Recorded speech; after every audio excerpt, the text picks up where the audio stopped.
Wrangler we got video. demonetized for that Wrangler video. Truly wild. Probably not the best song to use. Hold on, I'm gonna try to post this. I don't know how I'm gonna do this. Can I leave the, oh, whatever. We're live. Instagram's not gonna know because I don't know how to do it because I'm 80.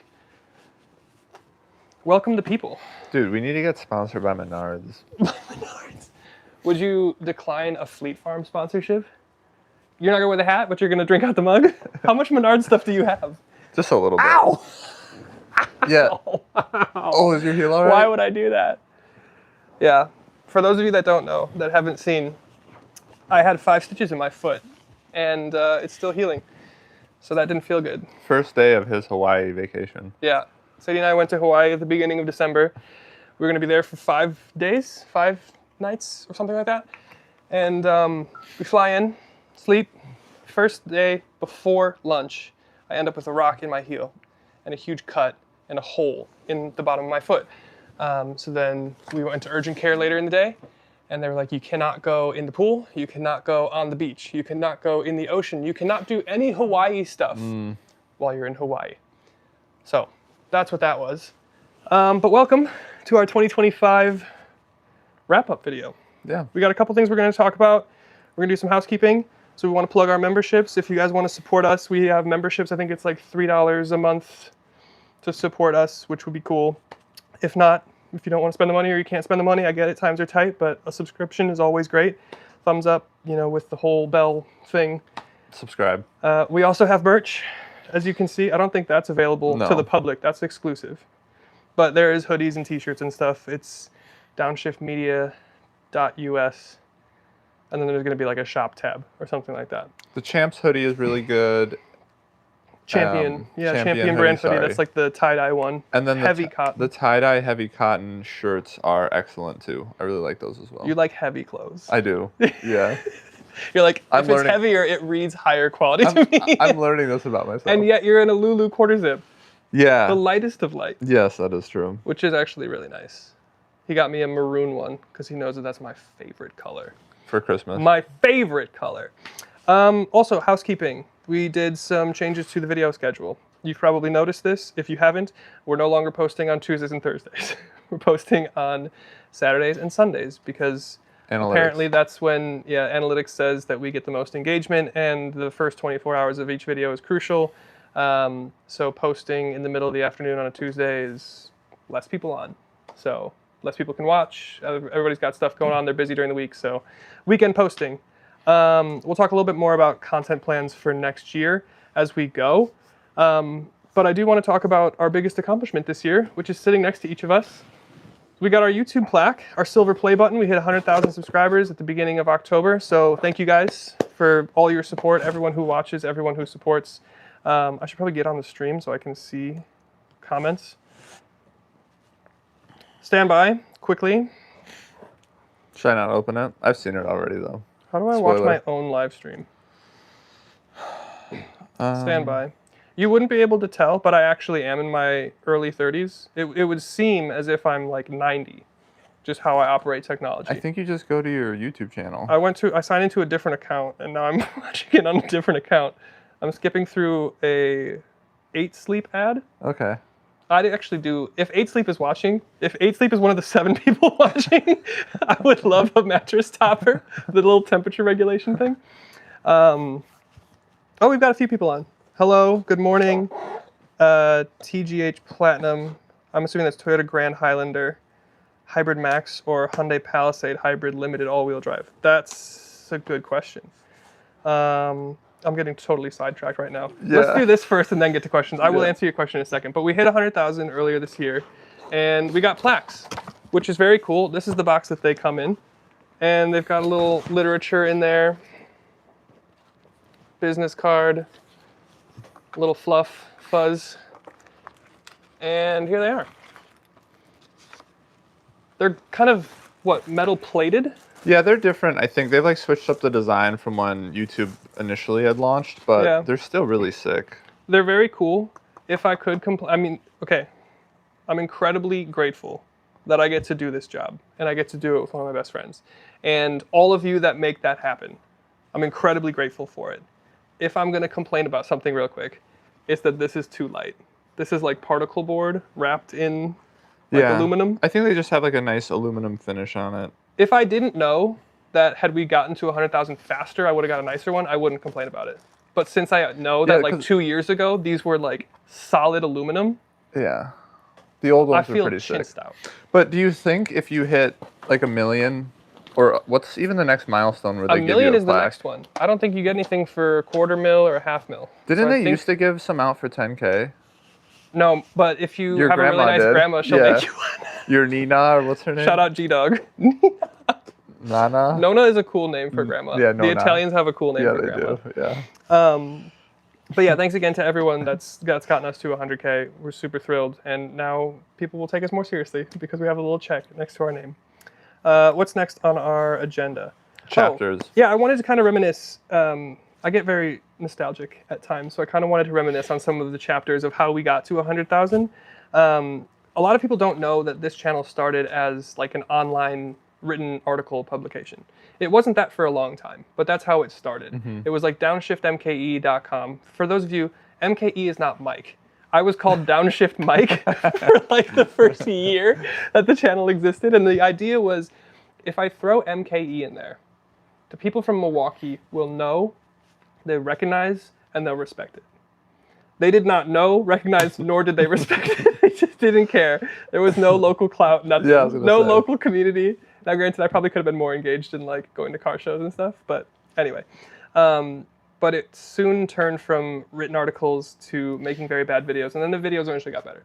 But it did start writing. And then the first time I got in front of the camera outside of my apartment was at an auto show. I was in Chicago. I had just gotten back from a work trip. I was in Poland, and it was like the worst blizzard of the year. And I was going to drive down with my, I think maybe we were roommates at the time, or we had just moved out, but like I was going to go down with Greg. Ended up taking the train. We were like 2 hours late for all this like press reveals and stuff because we missed the train because the snow was so bad. But eventually we get there. We get to Union Station in Chicago. I step off the curb to get in the Uber into a puddle this deep. So both of my shoes and bottoms of my pants are soaked the entire day. I had nothing prepped. I didn't know anything about these cars. It was just like the most disorganized you could be. Is that the one where you shot the Lincoln Navigator? I shot the Lincoln Navigator. Is that still up on your channel? No, I hope not. It might be. It might be private. I might have set it to private. There's some things I'm all for like letting people see your process and how you grow, but some things are real bad. Like they're just for me. Yeah. But yeah, I shot a couple things that day. They're all terrible. And then I started filming like local Craigslist cars. So I hadn't really gotten in with like local dealers. I didn't have my International Autos relationship kind of set up yet. I started filming like, I was just emailing, like cold emailing people on Craigslist that were selling their cars. And there was this one guy who had an Audi A7 that I wanted to drive because I just loved the look of the A7. And he said yes. And so I showed up to his house in like Lake Country on the Pewaukee area. And he's got this huge house and he's got the A7 out and it was clean. And as I'm walking up to the A7, I'm introducing myself. Hey, here's what we're going to do. Here's how it's going to go. There's an R8 sitting in the driveway, or sitting in the garage. And I was just kind of like, hey, what are the chances? Mm-hmm. And he's like, you can't drive it. You can't film it. Maybe we can go for a ride. But like throughout the like afternoon where we were hanging out together, we were just kind of talking, and I think he understood like, oh, this isn't just some random kid like trying to make like YouTube clout or whatever. Like this is an enthusiast. He knows about cars. He's like respectful. Yeah. And eventually it did lead to later in the day, we did film his R8, which was awesome. It was like my first experience in a V10 kind of mid-engine supercar. It was insane. We were in Holy Hill, Milwaukee, and local Wisconsin people will understand. And it's just like this hilly country area. And I think it was fall, so it was just this beautiful area, and we went over this crest, and I thought, certainly we're going to fly off the crest. Like, but the car was like magnetized to the road.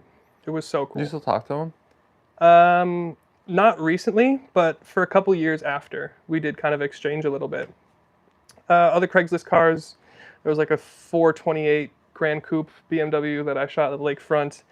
Didn't do a whole lot of Craigslist stuff. Pretty quickly then got into shooting dealership cars. My first dealership car I think I shot was at International. No, it was at Hall in Brookfield.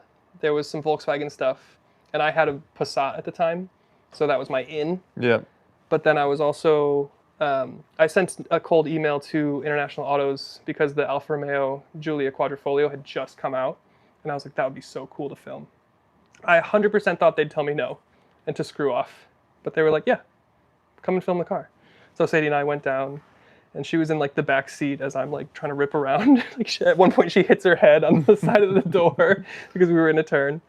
And then eventually in August of 2019, I got my first press car, which was Toyota RAV4 Adventure. And you were there because we took that car down to Joliet, Illinois to go to Audubon Country Club and then the greater Chicago area for my bachelor party. Yep. So it was a bunch of dudes packed in that car, and then we had one other car. Yeah. And then we were driving around Chicago. And that was August of 2019. That was interesting timing. It was the same week that coincided with your bachelor trip. Yeah, wild. Yeah. It was a very exciting week that week. Then fast forward a year to October 10th of 2020, first 100,000 subscribers. And then I had a local dealership, Amato Auto. And the Amato family had some Ferraris that they were selling, or they were getting rid of from their like family collection. Yeah, two of them, So there was right? a California and a 458 Spider.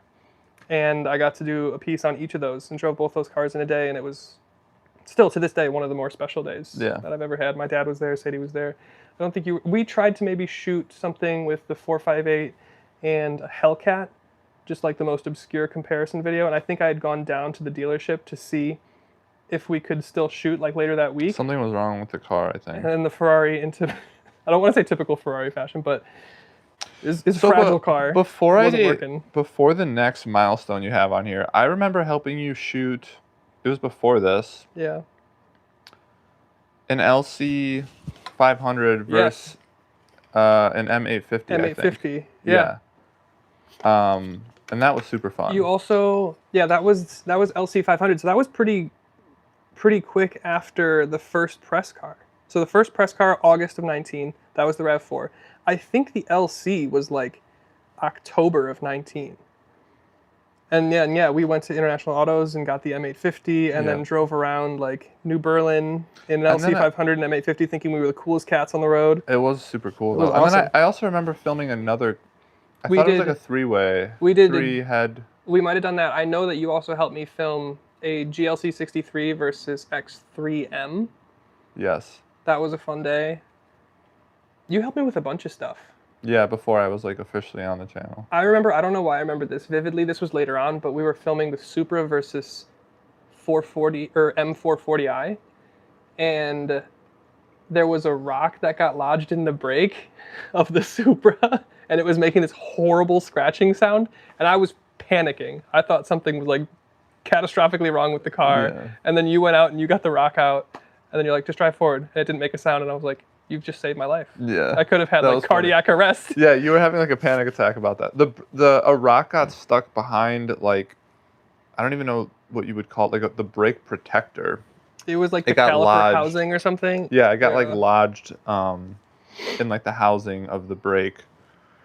And I just had to take it off. It was just scratching a little bit. There's been several times. Like, you guys don't see it because why would you see it? But like behind the camera when we're shooting, I'm in like a state. Like very frequently, I get into like a frantic, panicked state if things don't go exactly the plan. Well, the McLaren was pretty funny. And so he's equal parts like co-presenter and therapist a lot of times. Like the time we were shooting the McLaren and the keys got locked in the frunk. Well, that was my own doing. I think if I had an Apple, like this would have been like high, like biggest score, highest record of heart rate. If you guys go watch the McLaren video, I think it was like a 95-degree day, and we were trying to put like little bits in it. Yeah. And one of the bits was us having high tea, and we picked like a black top, which is probably like 10 degrees warmer. Yes. We were dressed in full suits. Yeah. Yeah, I was in like a burgundy suit with the shirt and the tie. You were in navy. Yeah. Like just. So we were setting up a table to have tea in a parking lot. We were like hot. We were so hot. We were sweating so much. I showered 4 times that day. I think I like had the keys in my jacket pocket, and then I put the jacket in the frunk, and I tried to close the hood, and it wouldn't. Yeah, I remember you trying to close it for like a while too. Which is a good feature that it wouldn't let it close. Yeah, but it still latched.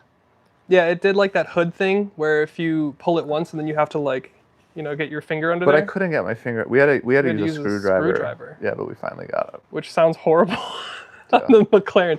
I was like, oh my God, McLaren, let us borrow this car. I can't believe they've done that. And now we've lost the key in the car at this random hotel. So yeah, there's a lot of stuff that happens off camera that's highly stressful. Yeah. The next one, so we go from October 10th, 2020. October will prove to be an important time in Downshift lore. Then we jump forward to April 2021, which is your official debut as like a presenter on the channel. And we went, where did we go? We went to that place, that off-road place. It wasn't Tigerton. It wasn't Tigerton, but there was like a trail that we could go to, which was how many hours away from our house? It was like 2.5. It was just I think it was like a logging trail that was open to the public through like the Wisconsin Land Act or I don't know, something like that. Yeah, it's public though. And we filmed did we film my Wrangler? We filmed my We Wrangler went up there a couple times. And then we also did the Bronco Sport. We did the Bronco Sport. And actually the Bronco Sport, like, I just remember in my head thinking back to that, it's like, there was this sick little rock part of the trail, this like technical rock part. Oh yeah. And there was like pine trees along both sides. Yeah. And you had your drone up. Yeah, I'm like in the car, like doing this, trying to follow and be smooth with the drone. Like the footage actually came out really, really sick. It was cool. Yeah, and then that must have been a different day because we also did drone footage with your Wrangler, and I think like the SD card corrupted or something, so I had to like download the 360p footage from the app that was like cached in the app. And it looked like shit. Yeah. But yeah, we went up there a couple times, which was such a pain because it was like 3 hours away, and then we would go all the way up there for an hour of shooting and then 3 hours back. And then one time we were getting Qdoba on the way home, and I sit down to like take a bite of my burrito, and a tick crawls out of my sleeve, and I was just like panicked the entire way home. I'm like in the shower checking every little inch of my body, but yeah. Ticks are also a common theme in Downshift lore. Yeah, around COVID times when off-road stuff was going off, there was a lot of ticks in my life, and there was a lot of tick concern in my life. That's funny. So that was April of 21. And then June of 21, you got your first press car. I entrusted you with the keys. Yeah, Supra. Of a Supra. It was a red Supra. That was obviously an incredible first press car to have. Yeah. Yeah, you took it to work. You said everyone was like freaking out. Yeah, that thing which is cool. I remember having the windows down, but I could only have it down for 3 seconds before because of the buffeting. Yeah, so that was June 21, and then October 7th, 2023. First 50,000, and then this is wild. October 7th, 2025. So 2 years to the day, 100,000, and then I intro my Hyundai Ioniq 5N as my little present to myself. Yeah. For getting there. That's sick that it all hit in October and on the same dates. Yeah, October is a big month. October was the first 10,000, the first 50,000, and the first 100,000, all in October. So October is a good month in Downshift lore. But yeah, if you're not familiar, if you're new to the channel, welcome, first of all. But that's kind of the road to how we've gotten to where we are now. And we'll make a lot more stories and history as we go. Yeah. But we did have a good year this year. There's been ups and downs. There's been ups and downs, if I'm honest. But we had a lot of firsts this year. I was laying in bed the other night thinking, like, we've done a lot of stuff this year. Let me write down all the stuff that we did for the first time this year. So first, Rolls-Royce loan. We had the Cullinan and the Ghost this year. Very, very cool. Also, our first collab. We did some videos with the Topher and Topher Drives, so shout out to those guys. Great friends of ours out in the Detroit area. Make sure you go check out their channels. It's Topher Drives and the Topher. I'm sure you're familiar with them. They have huge channels. And yeah, we hit our first 100,000 subscribers this year. We had our first VW press loan this year, which was the... Tiguan and the Golf. Yeah, we had the Golf R. That was, I think the first one was the Golf R, and then yeah, later in the year we had a Tiguan and a Taos. We had our first Genesis loan this year, which is a GV70 3.5 with the V6. That was a good car. My first EV ownership experience, obviously with the Ioniq 5N, that's being documented on the channel now. We had our first Polestar loan with the 3, which I was mixed about. We had our first Volvo loan, which was the XC90 plug-in. Yeah. And then we also had the EX30. I'm mixed about those as well. We had our first Range Rover loan. We had a Defender last year, but we had our first Range Rover this year. Yes. Which I really liked. Thoughts? Mixed. I feel like the things I liked about it, I liked a lot, but there were certain things I'd have to go back to my notes on it. But I think overall it was good. Everything, I just think maybe it was a bit too expensive. From what I remember, everything was really good except for the tech. The tech was pretty bad. The PIVI system. I remember the ride being incredible, the noise isolation being incredible. The seat was really good. Yeah. White leather. It was very comfortable. Yeah. Yeah, I like that. Fox body Mustang. I did the first vintage video. Yeah, so we piloted some vintage stuff. Leave it in the comments too if you want to see more like old school stuff, like E46 M3 content, or like old AMGs and RS cars and like older stuff. Because I did a Fox body Mustang video this year, and it was like really fun. Like the usual stress that I have of like making sure that I get everything from my list of talking points, that wasn't really there as much. And I could just kind of be more present with the car. Yeah. Which was cool because I only had a couple hours with it. It sounded awesome, which helps. It was fun. So yeah, leave it down in the comments. You were smiling and giggling a lot in that video. We had our first Acura loan, which was... Wait, that's not true. We had Acura loans last year. We had TLX Type S and MDX Type S. I don't know who wrote this. Not me. Yeah, I don't know. You looking at me. We had our first Rivian loan this year, the R1S. Which we had in the dead of winter. It was like, what do they call it? Polar vortex. Super, super cold. Matt kept talking about types of fuel in an EV. That was yeah, I did. I did for sure. For those of you that remember from the beginning of the year, we tried a podcast for a little bit. Yeah. Which had mixed results. So I think live streams kind of take the place of that. So if you like being on live streams with us, let us know. And then we can maybe work that into something more frequently. I guess the Lotus and Maserati stuff is technically, I had that in December of 24. So not this year, but pretty recent. We had a Lotus Emira and a couple Maseratis out in LA. We will go to LA this year. Yeah, next year. That's what I mean, in 26. Yeah. Because there's a lot of stuff, there's a lot more stuff we can drive in LA. The press fleet is way bigger than the Chicago fleet, and there's just more access to stuff. And also the driving roads are better. So they can drive through the canyons and stuff. Yeah. This is Perry. Oh. This is Paulo's dog. Say hello, Perry. She's very pretty. And she loves Matt. Mini golden doodle. Yes. Yes.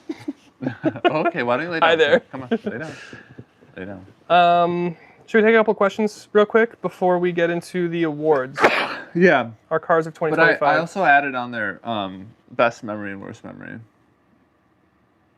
Oh, of this year? Yeah, but wait, why don't you take some questions? Dude, you're not going to believe this, small bladder. You're not. I have to pee, dude. Wait, mute your mic or take it off. I don't want to hear splashing in the live stream. Oh yeah, the Toyota Grand Highlander Platinum Hybrid Max. So that's the turbo hybrid, or the Palisade Hybrid Limited all-wheel drive. It's been a couple years since I was in the Grand Highlander. I remember not being super impressed with the efficiency, with it being the Hybrid Max. The normal hybrid, like the 2.5, I think it's the 2.5 naturally aspirated mill, is going to be a lot more efficient. And then I could see that being the move. But I'm really, really deeply impressed with the new Palisade. I think the exterior update looks good. The interior looks really cool, especially if you get it in the right color spec. Don't get black. Black is boring. I understand it's going to age better, but like you get the saddle brown interior, it looks spectacular. There's like an off-white or like a grayish interior. It looks spectacular, and it really complements the way that they've designed the dash. So I really like the Palisade Hybrid. Can you confirm hoodies are 10 for 10? The hoodies are dope. The hoodies are really cool. There's a few different options that you can get too. If you don't want like the heavier, like it's kind of like an oversized kind of fit, In the Champion, you can get like the more conventional kind of fitted athletic style hoodie as well. What do you think about Ford killing off the all-electric F-150? I think it's a bummer, honestly. The Lightning is the best electric truck. Well, they didn't really sell a lot of them, and I also think that there's just not a market. It makes a lot more sense to pivot to hybrids before going like full EV. I just think with the infrastructure, you're going to sell a lot more going with hybrids versus the full switch. It's certainly the best business decision, but as someone who's spent a bunch of time in a lot of electric trucks, the Lightning is my favorite. It's just like the most normal. It's got like the Pro Power onboard thing with like 9-something kilowatts of offboarding power or generator power that you can use. It's got the frunk. It's really cool, and it's fast, and it's a nice truck. But I understand like the people that are looking for an F-150 to do actual truck things. If you need to like max out payload, if you need to tow, your range is going to drop. Yeah. And I don't think truck people are looking for an electric, and I don't think electric people are generally looking for a truck. I think there's applications where it makes sense. I see a lot of like contractor F-150 Lightnings around my house, which makes a lot of sense. You can get to and from your job site. It's quiet. You can plug in and have power on your truck, but you can also get, Pro Power on board and an F-150 Power Boost, the hybrid. Yeah. That's going to get like 7.2 kilowatts of output. So I am kind of bummed. Well, and they weren't really making money on it. No. And I also think the demographics or like the share of who would have bought that is so small that it just didn't really make sense for them to keep it around. Yeah. No, from a business perspective, I totally get why they did it. I just think it was a good product. Yeah. For how I would use it, which is not towing. Right. So I don't know. I'm kind of bummed. I do think the new eRev thing makes a lot of sense though, because it's like you're bringing down the number of like wearables and consumables, and like you still have an onboard engine that will extend the range of the vehicle, but it's driven by and powered by like electric motors and the battery. So it's going to drive smoother. It's going to be a bit quieter, but you still have that added torque and horsepower and range if you need to tow something because you have that gas generator backup. So you'll get the best and worst of both worlds. You'll have to maintain both, and you'll have the cost of maintaining both, and you still have to go to the gas station and get fuel, but you'll also get great range and smoothness and efficiency for day-to-day stuff. But plug it in. Plug in hybrid people. Plug in your stuff. If you have an eRev, plug that in. Makes a lot of sense. But also make sure that you leverage the engine, or the ICE component of it, because I was looking at the Prius subreddits, and some people were talking about the plug-in hybrid, and this guy went a few months without even his engine going on, because he lived really close. He could just do the EV range. And when he went to go get his oil change, it was like a milky color, and it was essentially because his engine hadn't been running for so long. Really? After a couple months. Yeah. That's surprising. Yeah. So I think it's important if you do have it, it's like make sure your engine does kick on a little bit to just make sure it cycles.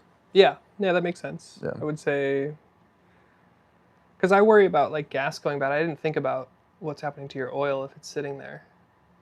So yeah, I'd say once a month, make sure it runs on the engine, even just for a little bit, and then at least once a year, run the gas tank out. Right. Yeah. Take care of your stuff. The ride on the Range Rover was very smooth. Yes, it was. What was the funniest moment while filming this year? I remember shooting the Mach-E rally and laughing the whole time. Nothing like super specific happened, but and it's in the blooper video that went up yesterday. But we start from you just eating a chocolate bar, and I couldn't handle that emotionally for some reason. And then you took me to the rally spot that you had it was just in suburban Milwaukee. It was like a 15-foot dirt straight patch. And then I was trying to get you to drift the corner, and then we almost it just didn't turn the back end. Yeah. You were gonna launch it on the gravel and just weren't in drive. So that sticks out. That's a recency bias answer. I'd have to think about what was the funniest moment outside of that. But that's one of the things that I really enjoy about doing this with you versus myself, because I've done this job by myself too, and like it gets lonely. It kind of does. Mm-hmm. Like having someone to film with and like joke with and just like a new energy, a new perspective. It not only makes the content better, but it's more fun to do. Yeah. So that's cool. I enjoy that. I agree. I think that was probably my like the memory that sticks out that was the funniest recently. I think was that one for sure. But I mean, most days when we film, it's like we kind of just, you know, mess around for a little bit before we even start filming, and it's usually a fun time. We didn't do a lot of like location stuff this year. We were pretty regimented, but in the past when we've like gone up to Road America with a Bronco Raptor and your Genesis, and then we're like tracking a Bronco Raptor, and like that's silly. Yeah. So it's like stuff like that. Or when we used to go up to the Road America's off-road course and like you'd almost run me over. Yeah. Like every single time we would film. Yeah, doing like the track stuff on the Motorplex was always super fun. I feel like the spring rally this year, the Mama event, I thought was also a good time. Yeah, it was like pouring. Yeah. Oh, it was pouring. But yeah, that's a fun time because we all get to see our friends. Yep. And drive stuff on track. Oh, I was petrified in the Golf R. You were so scared of the Golf R. Holy shit, I was scared in that thing. It was sketchy though. I mean, it was coming. I'm surprised they still let us drive on the track. Because it was really, really wet. Like I've been on that track. We had been on that track the year before, maybe 2 years prior, in a BMW M4 competition, and we were doing kind of like a head-to-head with the Mustang Mach 1. And I was in the BMW because you were kind of presenting for the Mustang, and I was presenting for the BMW, and I'm in the car, and there's a right-hand drive like chauffeur, kind of like a professional in the car to make sure you're not getting too loose with it. And it started raining while I was on the track. Like as I was going through turn 1 at Road America, it started to rain. So then I get into turn 3, which is a right-hander, for those of you that know ball. And the car starts to step out. And I like kind of panicked for a second, and I looked over to the person next to me, and she's like, you gotta stop, you gotta chill it out. So then I had to like fake driving hard on the track. We had driven the car and like gotten impressions when it wasn't raining, but I had to like deliver monologue while on a rainy track. Well, like for me, I feel like I wouldn't be able to live with myself knowing that I ruined a press car. So I just like have that thought in the back of my mind of like, you need to be extremely careful. Like this isn't your car. Yeah, I mean, it's tough. It's always a balancing act of like, especially at an event like that where you are on track. And like most recently I was in Sonoma with Toyota, and I'd never been to Sonoma before. And Sonoma's a tough track. There's elevation stuff, there's off camber corners, there's like all sorts of stuff. And I had never been there. And you're kind of doing like a lead follow, and I'm behind somebody from another channel in the Chicago area, and they're pretty quick. And I'm like trying to keep up, but I'd never been on the track before. I don't know the line, I don't know the braking zones, I don't know how the car is going to react because it's my first time behind the wheel of the, it's not my first time behind the wheel of the Supra or the GR Corolla, but like that year. So I don't know what the changes they've made really look like. So it's tough to really know like how to balance performance and full focus and like, okay, I have to talk and think about what I'm going to say, and like you're evaluating it the whole time. And the truth is you can't evaluate a car at 10 tenths. Right. Like you scale it back to like 8 tenths, and then you're like, okay, it does this, and okay, the brakes are going to do this. But like when you're at 10 tenths, you're just so keyed up. You're just like living off the adrenaline, and like you don't really have time to reflect on how it's behaving. Yeah, but we've been to track events where cars have ended up in walls. Yep. And luckily, we're not the ones that put it in the wall. We're very careful. Or in ditches. Was that the Toyota event that you were at? The Tundra. I sent a photo. The scariest text I've ever gotten. I went to the launch of the Tundra event by myself because Matt couldn't go. That was the first time that you'd ever been to a media event, or like a launch event. I forgot what it was that Matt couldn't go, but I think I had just started my new job. I was still working.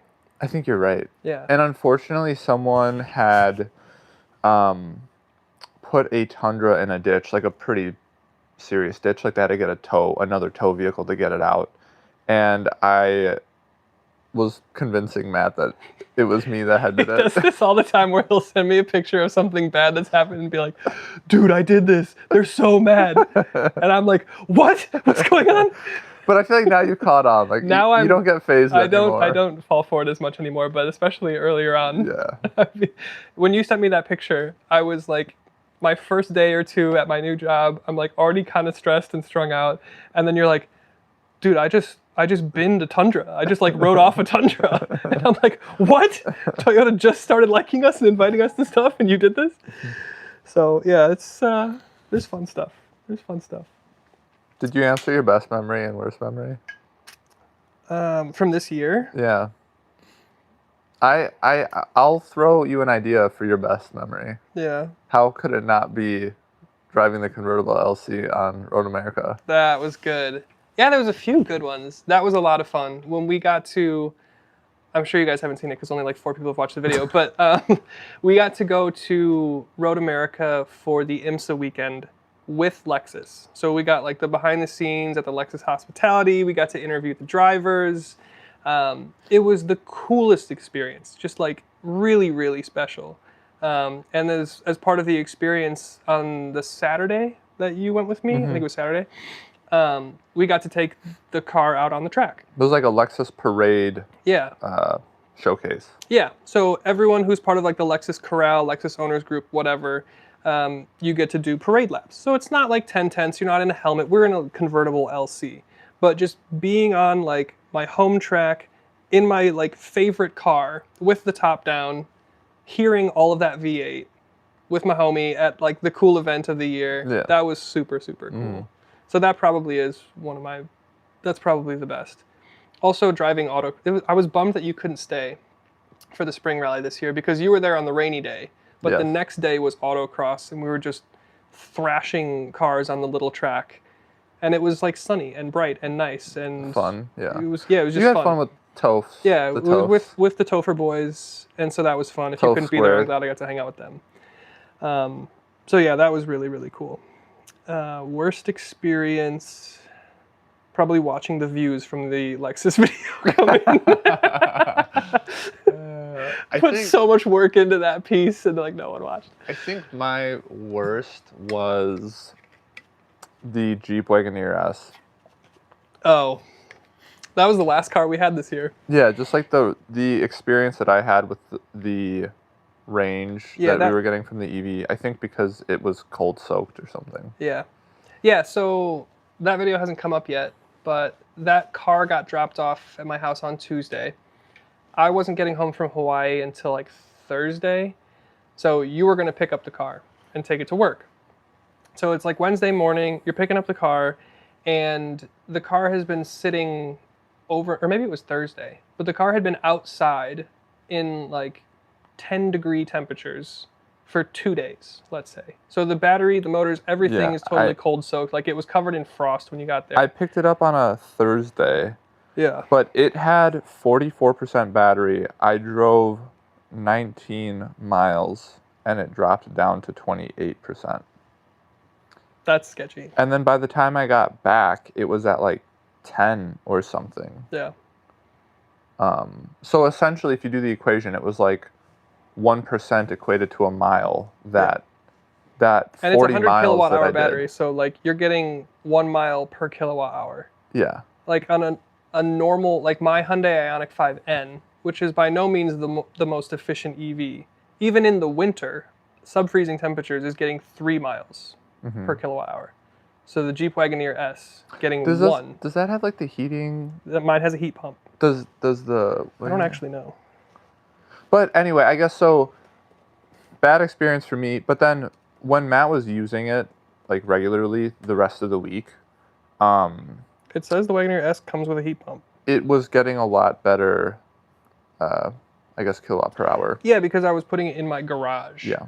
So like even just that extra 10 degrees. But you know what? That's the funny thing. It wasn't like it was a negative 20 that week. It was like, you know, teens or something. Teens. Yeah. But yeah, it's cold. But that was just a terrible experience. Yeah, the Jeep Wagoneer S is not. Favorite? It's not our favorite car. Best experience, I'd say. I think the Rolls Royces, like spending time with those were super fun. That was fun. Yeah, you took off work one day, and then we filmed. You showed up at my house. We drove around, got lunch, and then filmed in the afternoon. That's always fun. Yeah. And we spend like the day driving around in a special car. How could that not be fun? Yep. And then yeah, being in a Rolls Royce. You had your sock. Yeah, I had my feet. I had my. What was that about again? I had my socks off. I wanted to put my feet on for the rug. Yeah, on the rug. I wanted to put my bare feet on the rug, and it felt great. Athlete's foot on the rug. It felt great. There's all sorts of fungus in the Rolls Royce carpets. I still have a picture of your sock on. I forgot what that was. Yeah, that was the rug. Yeah. The carpets in there were crazy. Lush. Just deep pile. Lush. Wild stuff. I want that for when I get out the shower, dude. Yes, that would be nice. I don't think it would dry that well. No. Like, it feels like it would get moldy. Wasn't it? Quick. It was like, it was sheep wool? Yes. Lamb's wool, I'm sure. Yeah, lamb's wool. Yeah. Yeah. Okay, should we start to do some of our 2025 best cars? Yep. So there's a couple different categories. I'm going to go through and tell you what the category is and what nominees. And these are just cars that we drove this year. This is not by any means every car that's available. It's just what we drove this year. So the first award goes for the best all-around appliance. It's exactly what it sounds like. You just need a car to get from A to B. What's the best thing that's going to get you there? It's affordable, it's efficient, it's comfortable, good tech, bada bing, bada boom.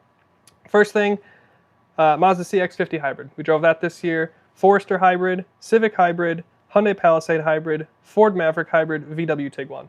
Those were the ones that really stuck out to me as like, these are great everything cars. So those are the nominees. He's got an answer. I have an answer. We don't know each other's answer yet. So why don't you go first? You want me to go first? I would like you to go first. Okay. If you don't mind. So I feel like I'm going to pick an unconventional one, but I'm going to say the Tiguan because I got in it and it just felt like way more than a $45,000 car. Like it felt like a $60,000, $70,000 car in there. Had really good power, heated and cooled seats, obviously massaging seats. And Pano. The color. Yeah. It was dune colored, which you love. Sandstone, favorite. Yes. Love that color. The exterior and the interior lighting was also great. I really like how lighting was really good what they did there. Like the infotainment system was pretty easy to use with like the volume knob. Also is like the drive mode knob, which was cool. Interesting. But I really liked that car. I was extremely impressed. But I think the only question mark I'd have on there is like longevity and maintenance. Yeah. If I had to pick like a runner-up, I think I'd maybe pick the CX-50 Hybrid. Okay. I was also really, really impressed with the Tiguan. Like, is that what you picked? Shocking. No, it's not what I picked. Okay. But I'm echoing your thought because I too was very impressed from pretty much every aspect of that car. It drove well. It looked good. It was great space, really usable. All the features you'd probably want and more. Yeah, shocking amount of features. Really good car. I also did like the CX-50 Hybrid. What I picked for my best all-around appliance, Honda Civic Hybrid. The tried and true, the classic, which is a hot take in these SUV-ish times. I was going to say, I can't get behind the... The one we had was not the spec to get. Mm-hmm. You get the Sport Touring. Right. You don't get the Sport. The Sport Touring gets you leather and the bigger screen and all of the stuff. Ours had like, but it's still like 35 grand or 30 grand or whatever. It's affordable, really efficient as long as you don't do a lot of highway, especially in the cold. But like... A lot of caveats. Yeah, it's got Civic Si power. It drives really well. It's just a good car. It's just a good car. It's affordable. It's going to be reliable. The only reason I didn't pick it is because I feel like SUVs are just more applicable to most people. You get a hatch. Yep, that's true. I think you can get a hybrid in the sedan. I wouldn't get a Civic in a sedan. I get the hatch. Mm-hmm. Why would you not? Right. It looks just as cool, but you get like double the trunk. And then as a runner-up, I really liked the Subaru Forester Hybrid with its systematic all-wheel drive. So you just have Please watch our blooper video. Then you'll know what we're talking about. That came out yesterday. So this is good. We picked 4 different cars. So the point is they're all very good cars. Also, I really, really like the Palisade Hybrid. The new Palisade as like a platform, really good. Really good. I didn't get to drive that. I think there was a dealership loan. Yeah, it was. But I'm excited to get behind it. Okay, so that's best all-around appliance. Best SUV/truck. The nominees are Rivian R, and by SUV/truck I mean like kind of body on frame off-roady 4x4, and the first thing I'm going to say is not body on frame, but the Rivian R1S, Bronco Raptor, Ranger Raptor, Ram RHO, so with the Hurricane, and then the 4Runner. We had to go in the 4Runner. Your winner. Ranger Raptor. Ranger Raptor. Hands all down. Day. Yeah. Dude, I loved that Wasn't truck. even a question. I loved that truck. If I were to ever get a truck, it would be the Ranger Raptor. Yeah. For sure. I think my answer would be different if there was the Coyote V8 in the Bronco Raptor. That would be super cool. Yeah. But it doesn't have it. I also really, I was very hot and cold with the Rivian. It's probably the most capable off-roading thing on this list or thereabouts. But when I took it to Road America's course, it was just so good that it wasn't like fun or challenging. Like it was like after you'd beat a video game and then you play the tutorial again. Like it's just not fun. Yeah. It's just too easy. The Ram RHO was cool, but it's screaming for a V8. Right. What's up, Perry? How you doing? Just trying to get comfy. And the 4Runner is good, but it's not exciting. Right. It's not exciting like the Ranger Raptor. The Ranger Raptor is just like, it's the right size, it's the right sound, it's the right power. You loved it. I loved it. It looks great. It was awesome. Yeah. Really, really good truck. Like, I mean, it's hard to say it's affordable, but like all things considering and comparing it to some more affordable than F-150 Raptor. Exactly. Yeah, it's affordable. I remember getting into I got into kind of like an argument with you about if I would get a Ranger Raptor or an F-150 Raptor. And I said that I would save the money and get an F-150 Raptor. And you were like offended that was my answer. Well, I just feel like it's also not like a you answer. And yet it was my answer. But now where do you stand on that? The same. You'd rather Because I can get Pro Power on board in an F-150 Raptor. And for whatever reason, that's my obsession. Yeah, I just feel like you wouldn't actually do that though, in reality. No, because I don't own either. Yeah. I don't own either truck. I think you'd wind up with the Ranger. You'd understand it makes way more sense. No, yeah, if it was actually like my money, yes. The Ranger's like what, $10,000-$20,000 less? Like it just makes more sense. 20 to 30% riot. cheaper. It's what? 20 to 30% cheaper. Yeah. I think that's like 30%. It's a bit of cash. Yeah. So yeah, I mean, it's a really good truck, is the point. And then the thing that I was least impressed with was the 4Runner. Not necessarily because it's bad. It's just like, there's not like a standout fun factor with it in the way, like putting a little flashlight on the inside of the dash or a speaker on top of the dash, a little JBL speaker in the 4Runner, that doesn't make it like as cool as the Raptor. Right. You know. Anyway, best performance car. The nominees are Lotus Emira, which again is kind of like it squeaks in because I reviewed it at the end of last year, but I didn't post it until this year. VW Golf R and GR86 Yuzu. So that's like the special edition yellow one with the quad tips that I drove in Sonoma. So this is kind of tough for you to be in. How did you not include the Ioniq 5N in this? I guess I can put it in. Here, I'll add it. Hyundai Ioniq 5N. This changes the whole dichotomy now. And you also didn't have the Supra. Yeah. Final edition. Right. I mean, we drove a lot of other performance stuff. We also drove an M5 wagon. Yeah. When I think performance car, I'm not thinking like big heavy wagon. Yeah, that's true. Yeah, there's other stuff, like there's other performance stuff that we drove this year. We drove a Rogue Rock Creek. You're right. The 3-cylinder turbo. It screams to me. That was good.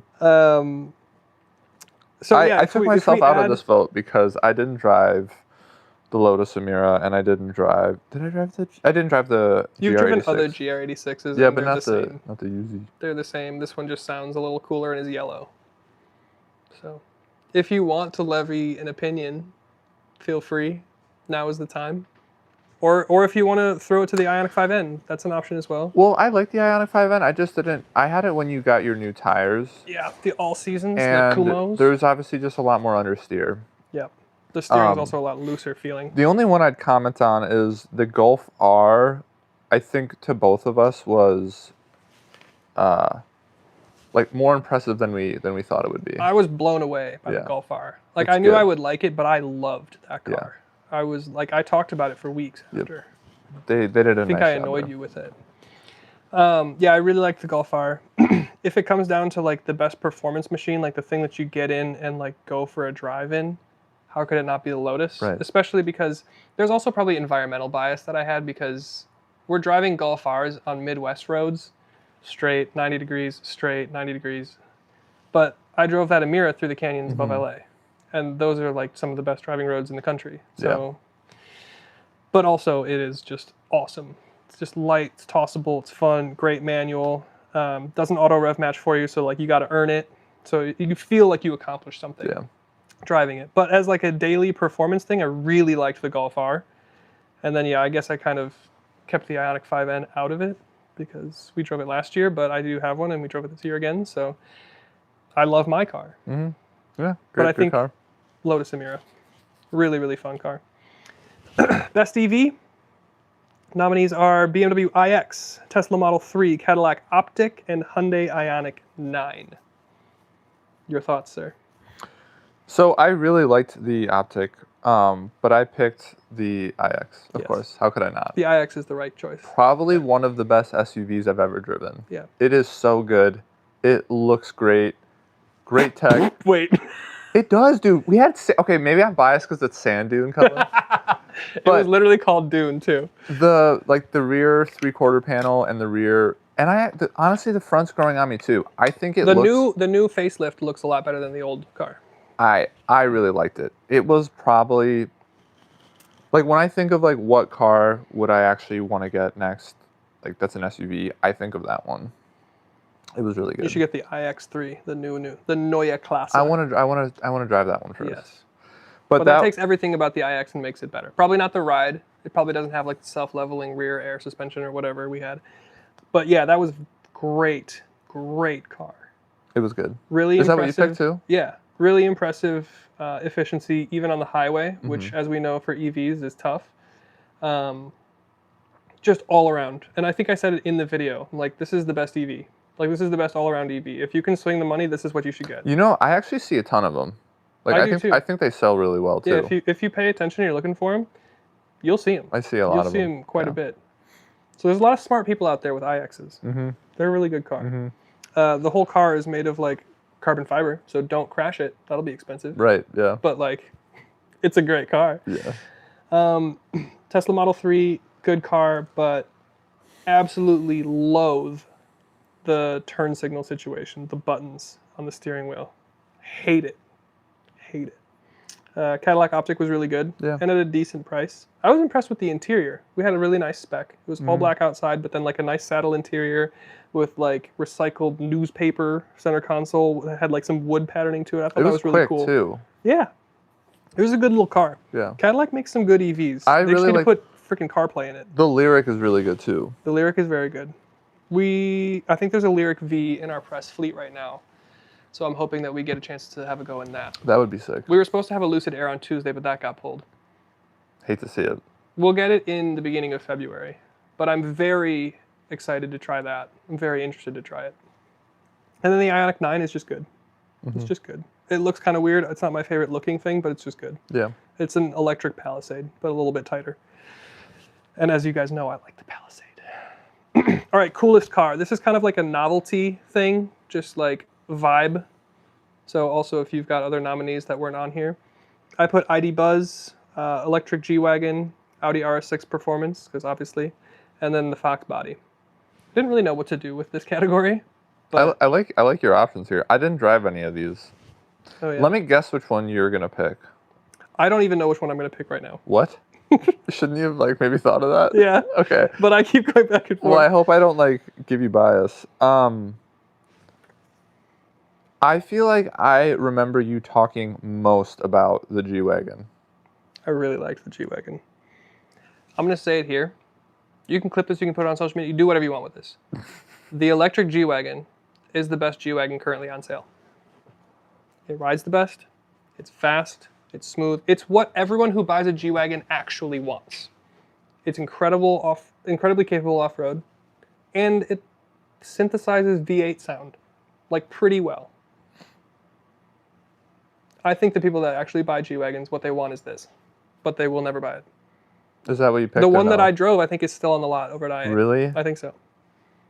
They're pretty pricey though. They're big money. I think the one that I drove was like 170. Yeah. So they're big money. I really like the EQG, which is not the name of it, but that's what it should be. I really like the ID Buzz too. Cool car. Cool. Way overpriced. Way overpriced, but just really fun. Yeah. And also it's got like the window controls where there's only 2 window switches and you have to hit rear and then you can control the rear windows. Dumb as hell. But Volvo like, does that too. Just a cool car. Yeah, there's a couple. Yeah, the Polestar did it as well. Hated that.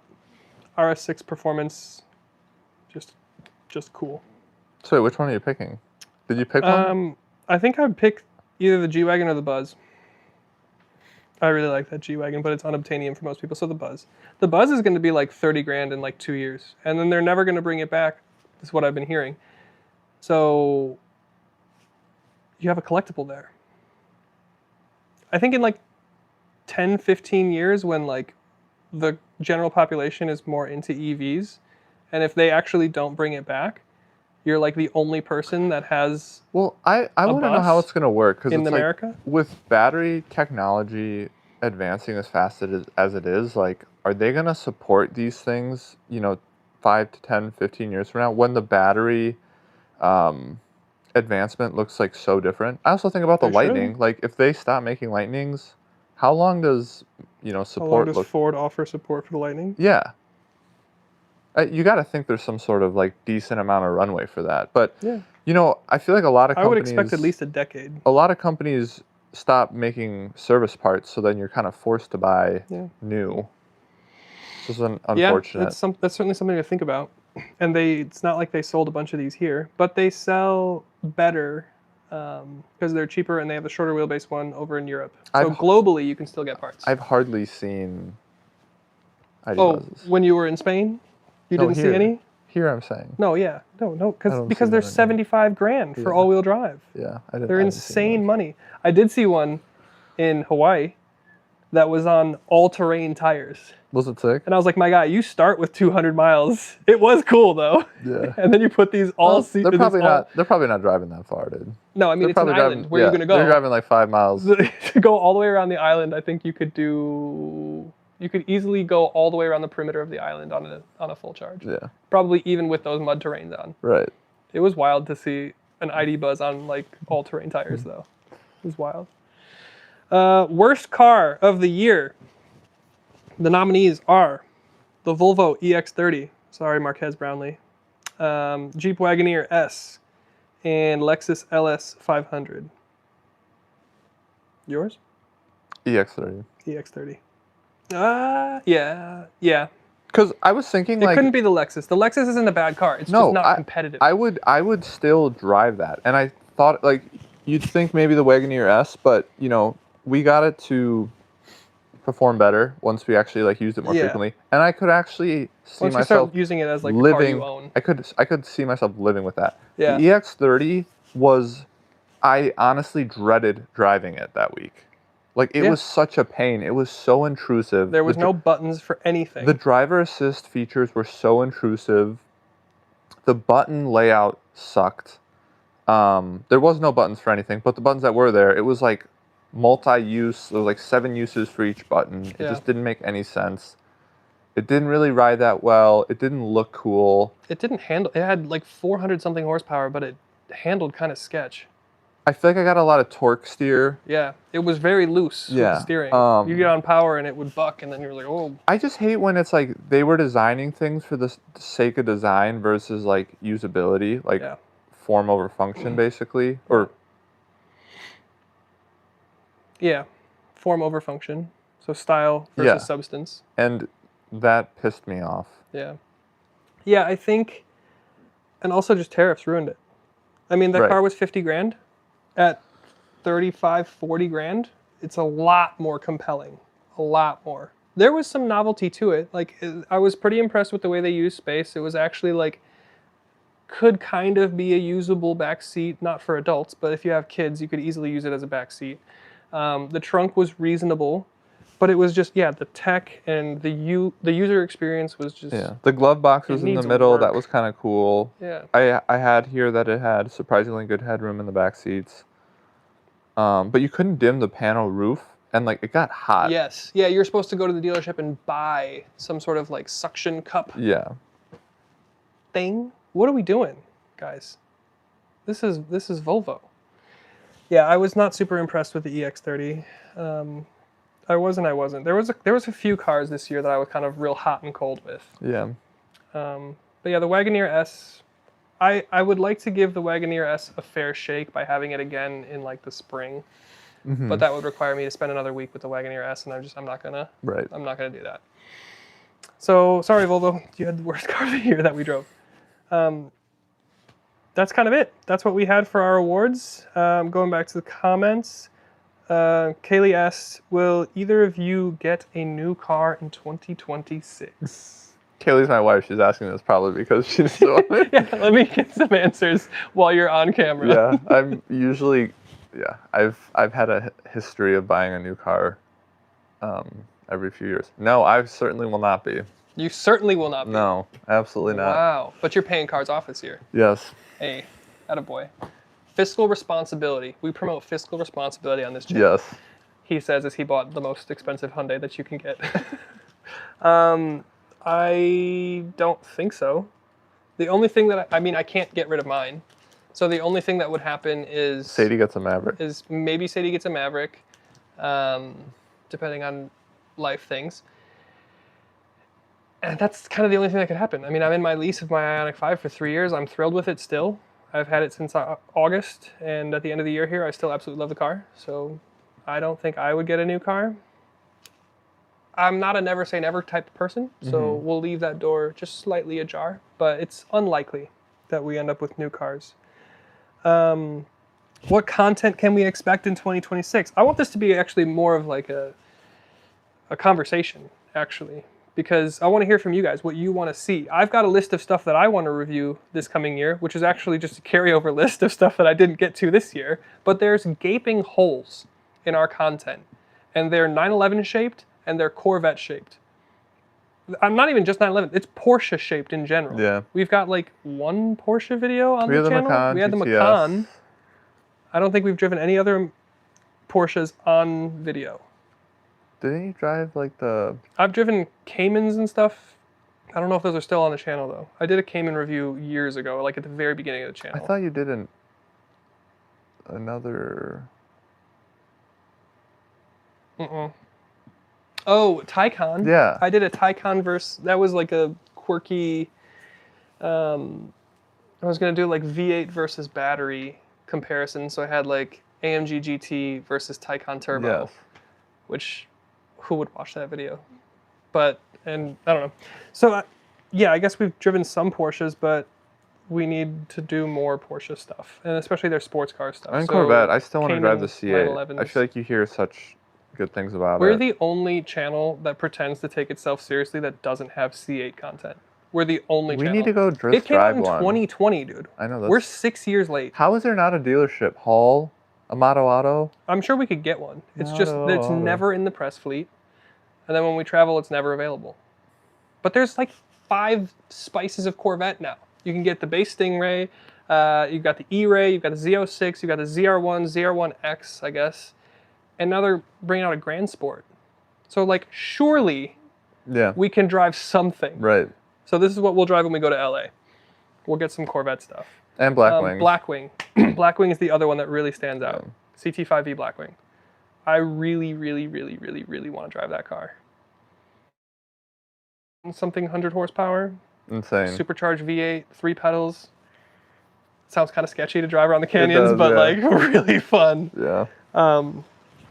I also hope to drive more vintage stuff this year.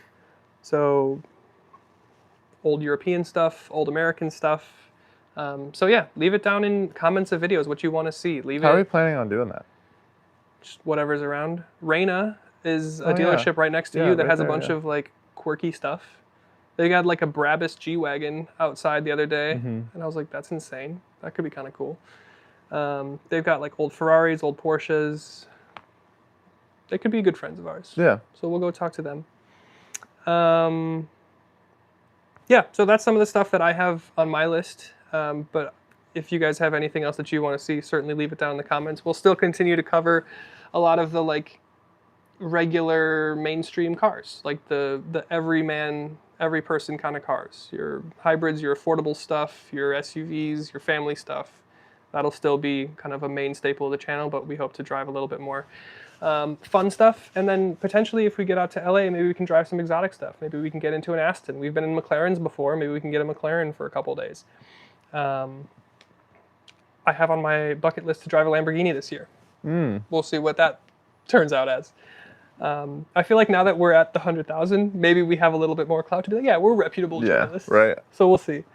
You had on here, should you go back to doing some news updates? Yeah, so that was something that I've been not worried about, but thinking about, and I will pose to you guys, the followers, is years ago when I first went full-time to do this, I was posting every day, and I was posting like whatever news came up that day. So Ram drops the Ram Charger E-Rev or whatever it was. Did you guys like that? Do you want to see more of that? If I have time this year, would you like to see more of that type of stuff? It wouldn't be daily, but it's like if something that I think is important or interesting comes out that day, and I have time to make a piece on it, would you want to see it? We'll see. Yeah, or like a recap every week of the news that dropped. Highlights. Yeah, maybe. Something like that. So yeah, leave it in the comments. Reach out to us on Instagram or whatever, and let us know your thoughts. Yeah. What do you want to see this year? Chris says yes. We've got one vote for news. Heck yeah. Awesome. Anything else? Leave it down in the comments. Anything that you guys want us to talk about? We'll hang out for another like 5 minutes or so here, and then we'll let you guys have the rest of your Sunday back. That seems very corporate. You remember you'd be on meetings and they'd wrap up. They'd be like scheduled for an hour. Yep. And they would finish in like 54 minutes. And they'd be like, you can have 6 minutes back. Yeah, we'll give you some time very back. Very generous. Yeah. Yeah. What are some of your favorite corporatisms? I'm so far away You've been out the corporate world for a while. Leverage is one of my favorite corporatisms. Yeah. Circle back. Circle back. Take it offline. There's so many. There's so many corporatisms. But I'm so far removed now. I'm sure the game has just moved on. It's changed. You should know. Tell us. I don't want to. I don't want to speak about work. You're sitting like 5 feet away from where you work. Yeah. After I leave, you better not do emails. I'm not. Okay. Wait, you had on here, what do you want to see on social? Are you going to switch up your Instagram? Oh, I don't know what to do with social media. At all, really. It seems like every once in a while people really like the reels of just showing like a weird feature of the car. Every once in a while those videos will go crazy, but a lot of times they don't. So I really don't know what you guys want to see. So again, we're looking for you guys to get more engaged. Let us know what you want to see and we'll do it. I liked when you did the longer shots with like calming background music. Oh, the kind of like stylized reels with like a close up on the headlight, but there's like grass in the background. Yeah. And like lo-fi music. I like those too, but they take a lot of work. Yeah. I have to get like the good camera out. You can't just do it on your iPhone? Not if you want like the way that that's shot is not an iPhone. Like you could color grade it and you could make it look a certain way, but like to get the depth of field and to get the fall off with focus is just not, it's not an iPhone thing. Yeah. Plus I'd have to get like ND filters so the shutter speed would be appropriate. It would be a whole thing. Right. And I already have the nice camera, so I can just bring it. But I did like making those. And it seemed like some people liked them. But a lot of effort. But the question is like, do people want to see a Chevy Malibu with lo-fi music? Yeah, right, like, yeah. It's cool when you can do it with Rolls Royces and like AMGs, but like, what do we have coming up? We've got a GMC Sierra EV AT4. Like, do people want to see that with calm? And also, like, the background is not nice now. Right, it's yeah. all it's like shitty snow. Disgusting. And dirt.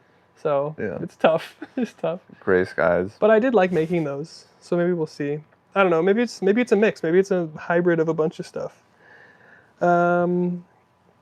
Chris continues to say that he likes the news idea. Great. Sold. we'll try a couple things. Yeah. Maybe like one, or maybe start with one a week if there's important stuff. If there's more important stuff, we do more than one.